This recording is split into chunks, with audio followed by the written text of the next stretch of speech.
And I just love the powerful and achievement-oriented verbs that she uses throughout the right brain version of this poem, right? Wake, exercise, make, excel, work, read, live, start, take care, plan. So much to do, so much time that must be made to do it. Time seemingly manufactured or at least discovered out of nowhere. And the most profound lines for the feelers version that resonate with me are, we never complain, we do it again, we never clock out, and of course, we make it look easy.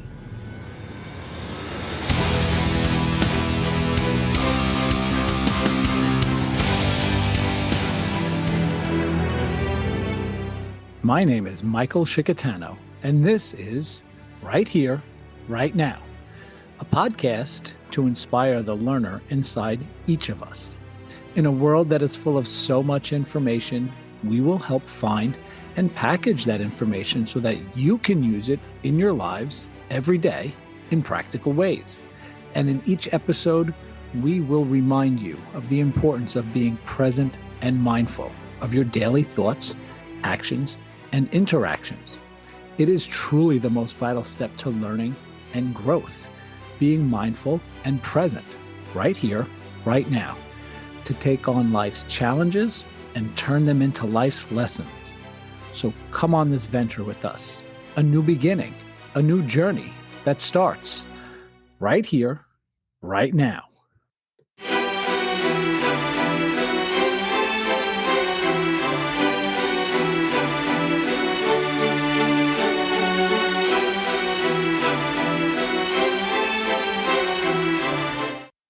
Welcome back, people. I am Michael Shikatano, your host of Right Here, Right Now, the podcast that helps to demonstrate how being mindfully present can get us through our difficult and hectic days. The podcast that reminds us that all of our moments of each and every day are experienced more fully and wholly with a mindful and present approach. The podcast that instructs us that practicing self-love and self-compassion in each of our moments will give us the strength and confidence to achieve almost anything and overcome any challenge that may come our way. And today, we're going to admire the incredible feats that we ourselves accomplish, getting the seemingly impossible done every day. And the inspiration for today's mindful moment is another poem. This poem, which I've read a bunch of times, it keeps calling me, is a succinct and precise and warm description of so many of the days that we live, so many of the days that we see others are entrenched in. The poem is from the book Self-Love, Poetry for Thinkers and Feelers.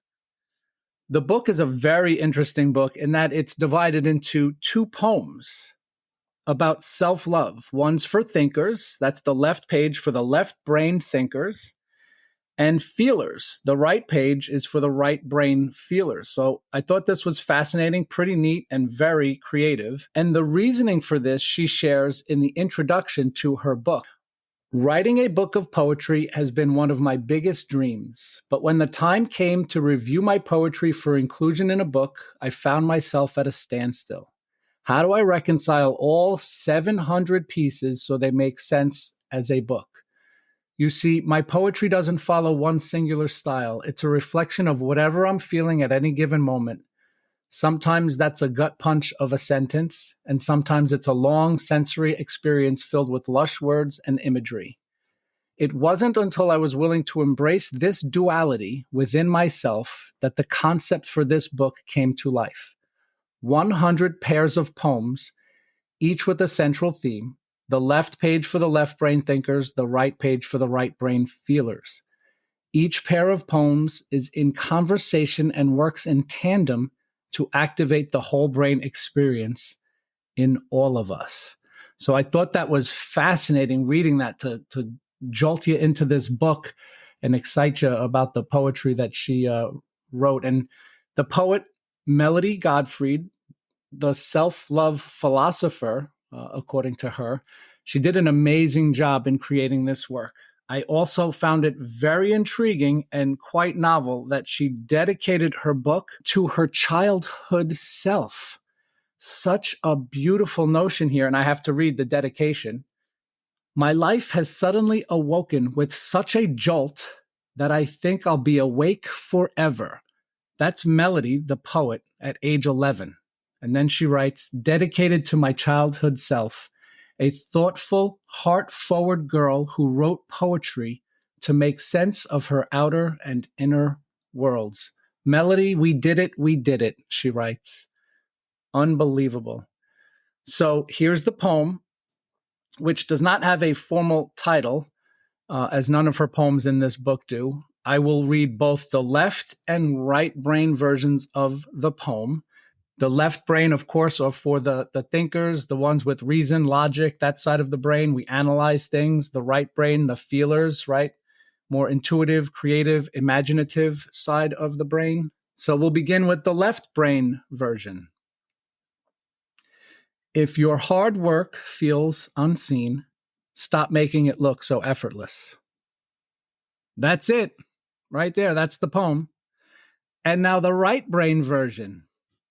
Love this one.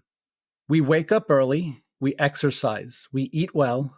We work on healing our trauma. We smile. We drink water. We water our plants. We make time to volunteer. We excel at work. We excel as parents, as aunts, as friends, as caretakers. We work on our desire.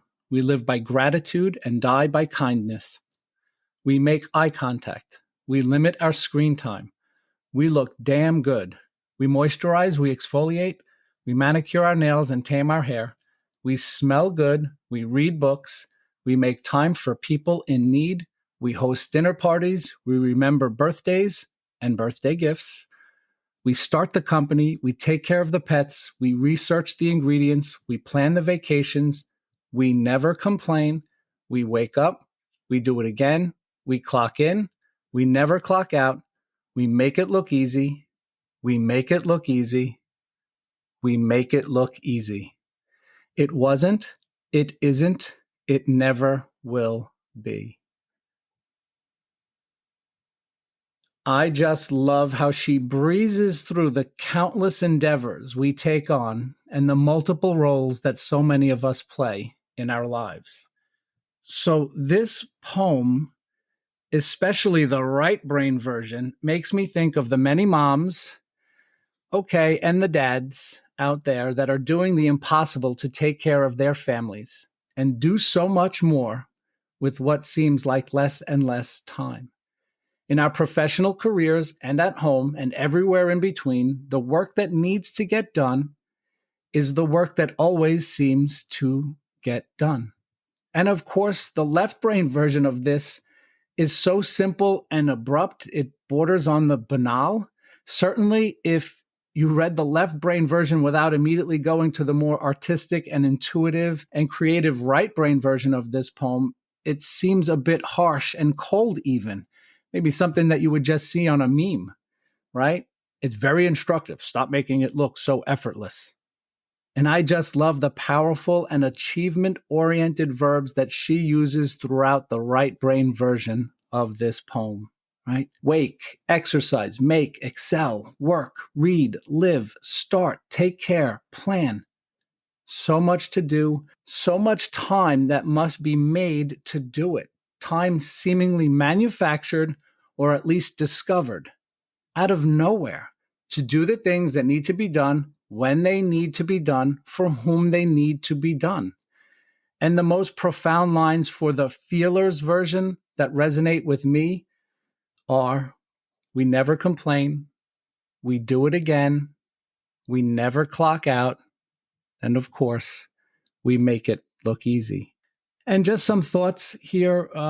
I can't help feeling that the right brain version is solely for parents. Shout out to all of the moms and dads again out there, making it look so easy. And maybe the left brain version is for everyone else, perhaps. Maybe this really isn't fair. Maybe the left brain is for the dads, right? Direct and to the point. And the right brain version is for the moms, a softer and more detailed journey of our days.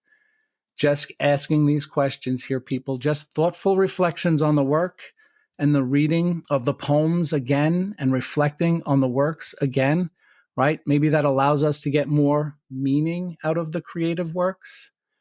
I really like to get into the depths of these works, right? Isn't this what the poets and those that create want? And speaking of reflecting here, people, do not forget to take some time out and reflect on some of your positive moments in your busy days. And listen again to the Positive Reflections Mindfulness Intention that I created a few months back. This one has resonated with me a bit more recently, and I'll put a link to that in today's show notes. And I hope that you can reflect on the words that you're listening to right here, right now, in this mindful moment. And you can think about the work you get done each day and know that you can and should pause in all of those moments and be grateful that you're able to and capable of getting it all done. Maybe the poet is asking us, or suggesting perhaps, to look a little more stressed and tired next time so that it doesn't look so easy. But I'd be curious to see what impact that would have on us. Perhaps we don't quite have the time to be tired or stressed. Perhaps that our flow that we are in gives us the energy needed to be on our game. And certainly we do not have the time, nor do we find or make the time to complain. This really would take some amount of energy out of us. Complaining would very much make all of this actually harder to get done and make it look so much more effortful. I think this line, "we never complain," just might be the secret to making it look so easy. Of course, our persistence in the present moment and our mindfully disciplined approach is quite helpful in making it look so easy. And I love how melody allows us to come to terms with accepting, perhaps celebrating, that it isn't easy, it never was, and never will be. So continue to persist and persevere as you wake and exercise and make and excel and work and read and live and start and take care and plan. Keep that motor running. Take very good care of yourself while you are taking very good care of others. Be mindful of the work you are doing. Be present in each moment you have fulfilled what needs to be completed. And take this mindful moment to appreciate all that you do for all those you do it for. Right here, right now. Thank you very much for listening. Please share, rate the podcast episodes. The sharing would mean so very much to me. We'll see you next time, right here, right now.